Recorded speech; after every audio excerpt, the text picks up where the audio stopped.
Hello সবাইকে, গরমে কেমন আছো সবাই? আজকে ভাবলাম নতুন ধরনের একটা রেসিপি ট্রাই করি, তেল ছাড়া চিকেন স্যান্ডউইচ। মা তো শুনেই অবাক, তেল ছাড়া কি করে হবে? ঠিক আছে, চেষ্টা তো করা যাক।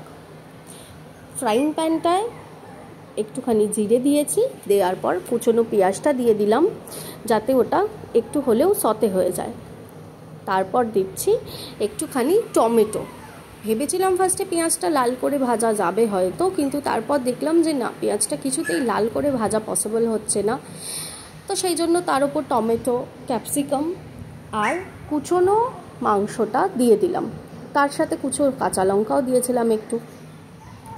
আসলে ভেবেছিলাম ভিডিওটা অন করব যখন কুচো করব জিনিসগুলো তখন থেকেই, কিন্তু ওই যে মামপাইয়ের দুষ্টুমি সামলাতে গিয়ে সেটা আর পসিবল হলো না।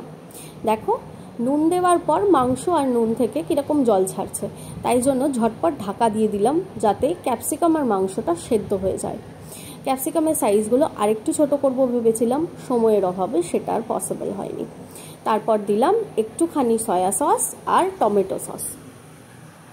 এরপর ওটাকে আবার চেষ্টা করছি যে ভালোভাবে যাতে ওটা ফ্রাই হয়ে যায়। মাংসটা ভালোভাবে ফ্রাই হয়ে যাওয়ার পর, সেদ্ধ হয়ে যাওয়ার পর একটু আলু সেদ্ধ করে রেখেছিলাম সেইটা দিয়ে দিলাম।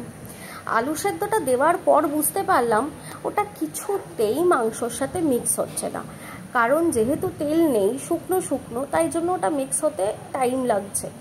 তো মামপাইয়ের একটু দুধ ছিল, সেটা দিয়ে দিলাম, সাথে সাথে মিক্স রেডি।